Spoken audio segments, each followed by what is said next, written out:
El tema que yo estoy defendiendo hoy es estrategias de gestión cultural para la promoción de la agricultura ecológica en Puerto Rico.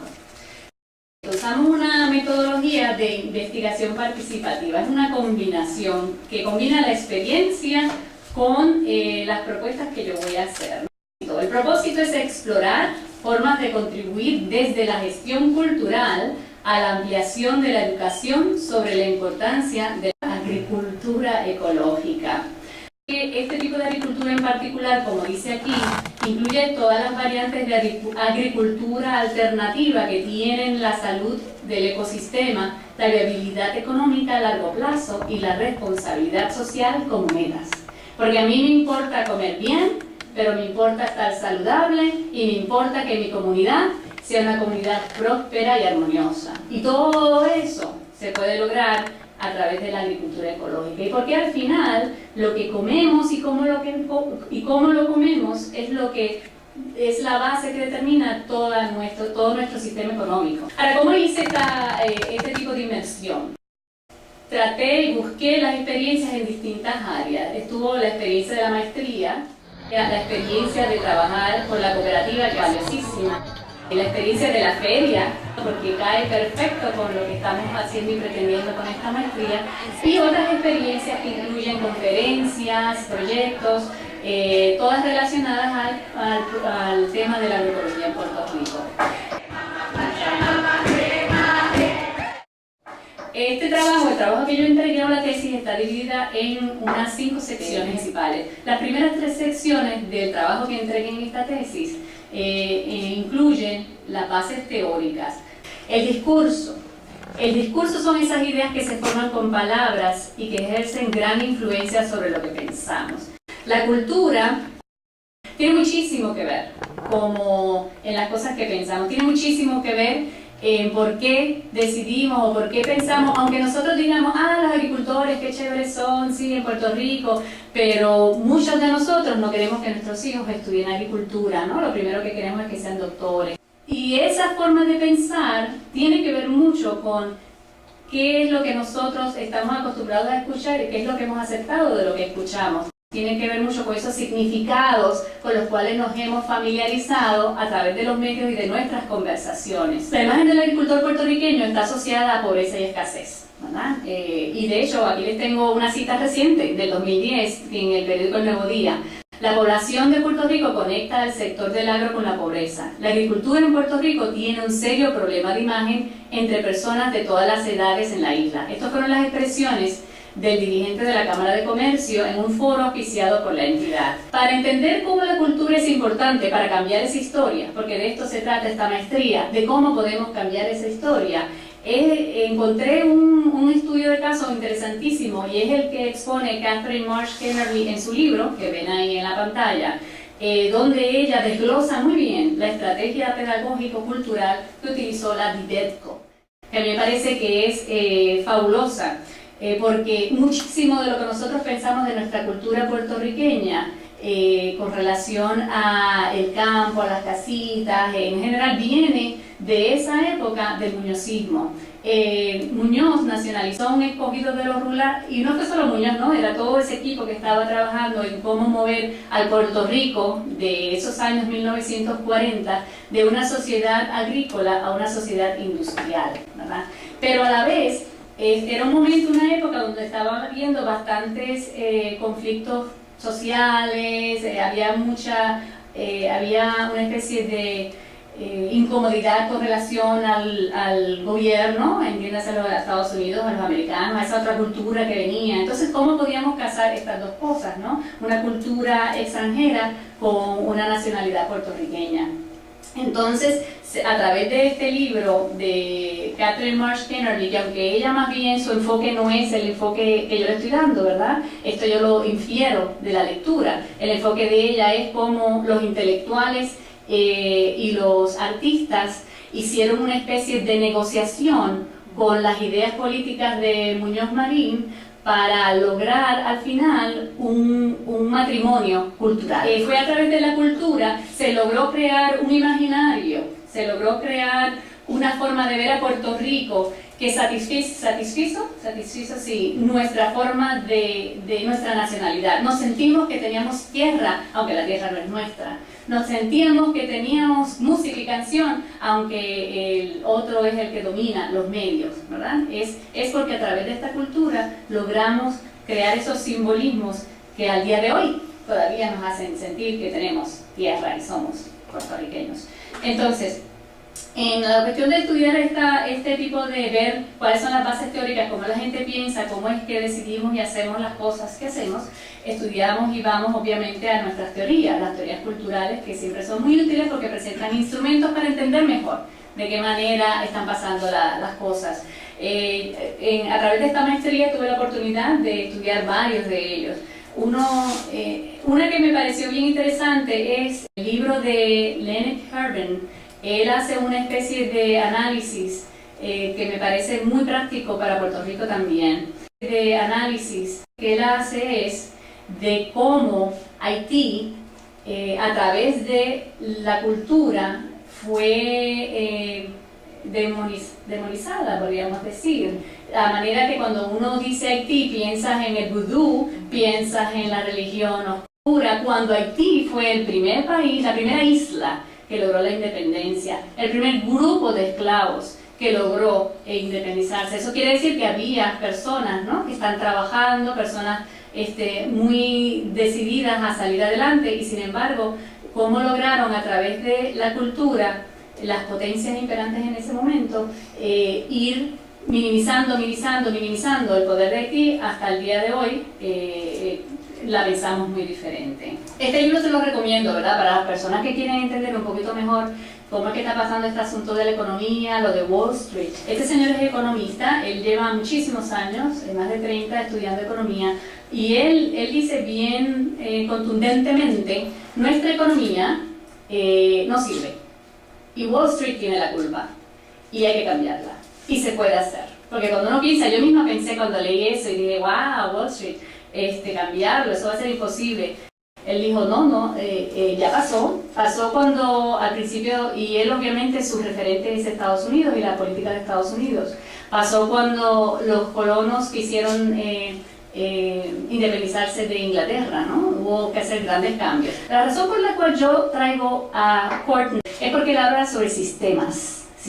Los sistemas son esa plataforma de ideas políticas y sociedades donde se fundan y se forman el hacer el día a día, ¿verdad? El día a día. Al estudiar las estructuras, cuáles son esas relaciones, uno puede comenzar a ver ciertas estrategias, formas de cómo uno ir cambiando eso. Y, por ejemplo, Horton dice que sostiene que el modelo económico neoliberal es responsable sistemáticamente del aumento en pobreza y de la degradación ecológica global. Y, como sabemos, la economía neoliberal depende de la gente. Sin la gente, esta economía actual no funcionaría. Él dice que para cambiar el curso de la historia, y esto se aplica a Puerto Rico, a la agricultura y a la cultura también en general, debemos desacreditar los mitos, las historias culturales que sostienen el sistema imperante y sustituirlas con historias culturales nuevas. ¿Cómo podemos cambiar esas historias? ¿Cómo podemos hacer que la gente comience a pensar en cosas diferentes? La cultura es un instrumento valiosísimo, importantísimo. Las recomendaciones: utilizar las redes sociales cibernéticas, intercambiar y compartir estrategias efectivas de promoción, actualizar conocimientos tecnológicos y desarrollar y mantener alianzas. Desarrollar una campaña de educación, eso siempre es bien importante, y crear alianzas para impulsar las políticas públicas que fomentan el desarrollo sostenible. Parte de nuestro trabajo que tenemos que hacer, tanto la cooperativa como la feria, es crear estas alianzas para, además de educar a la comunidad, educar a los gobernadores con la idea de nosotros formar política pública y lograr que nos apoyen para poder cambiar estas agendas. Hay que hacerlo y hay que ser mucho más activos para lograr ese tipo de resultados. En este caso tenemos el gusto de haber tenido el apoyo de Nelson Álvarez Febres, aún él estando fuera de Puerto Rico, y en el caso de él asumió la dirección ad honorem del proyecto de Mayra, así es que tenemos que agradecerle su apoyo y quisiera invitarlo. Él está en línea, ¿no? Sí, está en línea. para que si él quiere hacer algún comentario, tiene alguna pregunta adicional para Mayra. Sabemos que él ha estado trabajando de cerca con ella. Nelson. ¿Cuáles son las dificultades que en estos momentos enfrentamos en Puerto Rico para promover la alimentación saludable, como ella está llamando, o se le llama en la feria, y promover la agricultura económica como una opción de seguridad y alimentaria? La agricultura ecológica no está en estos momentos actuales aspectada o apoyada por el gobierno, por nuestra política pública. Por eso es importante trabajar en política pública en Puerto Rico si queremos cambiar esta idea, esta situación. Coyuntura favorable que tenemos en Puerto Rico es la coyuntura que se está dando a nivel mundial también, que es un interés. Eso es algo que debemos utilizar. La persona está abierta ahora es más fácil hablarle y que te escuchen. Segundo, hay muchísimos profesionales puertorriqueños que se fueron y regresaron. Hay un gran movimiento de personas y talentos puertorriqueños decididos a trabajar por esa misión, ¿verdad? Depende de que no perdamos fe, depende de que hagamos esas alianzas importantes de las cuales estoy hablando, depende que nos agilicemos en este asunto de la tecnología y hagamos a la tecnología nuestra amiga. Utilizar los sistemas, los instrumentos, el lenguaje que la gente conoce, para entonces abrirles puertas a que ellos vean y entiendan que hay otra forma de vivir, hay otra forma de producir, hay otra forma y que sí es posible tener un Puerto Rico sustentable. ¿Cómo el cooperativismo es instrumento para viabilizar la agricultura ecológica? Como medio para promover la agricultura, qué mejor que el cooperativismo por sus principios de solidaridad y de apoyo. O sea, los principios de solidaridad y apoyo son conducentes a este tipo de trabajo, porque la agroecología precisamente es un tipo de agricultura que toma en consideración no solo cómo sembrar la semilla, sacar la yuca y comértela, pero cómo esa semilla que yo sembré afecta a la tierra alrededor y la persona que vive al lado y la economía que está y depende, y el sistema en general y el medio ambiente, la luz y el agua. O sea, la agroecología tiene que ver con todo el sistema alrededor, igual que el cooperativismo, ¿no? Que tiene que ver con quiénes son sus personas, por eso el apoyo y el énfasis en la educación dentro del cooperativismo y en mantenerse en contacto y en esas relaciones. Creo que una de las aportaciones principales de tu trabajo, a pesar de que hiciste muchas labores, creo que lograste identificar que el ámbito de la comunicación, ¿verdad? De la producción de videos, de la documentación,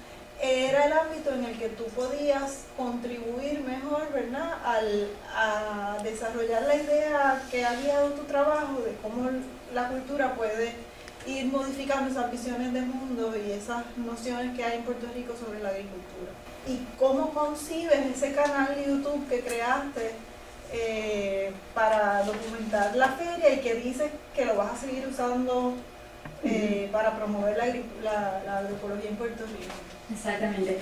La feria me ofreció la oportunidad de yo entonces convertirme en una bibliógrafa, capturar esas noticias que es parte de mi background, aprender sobre cómo utilizar los medios de comunicación masiva, servir a la feria y también servir a mi meta. ¿De qué manera? Ese canal de YouTube que está ahí abierto es un canal que promueve la agricultura ecológica y la agricultura saludable en general.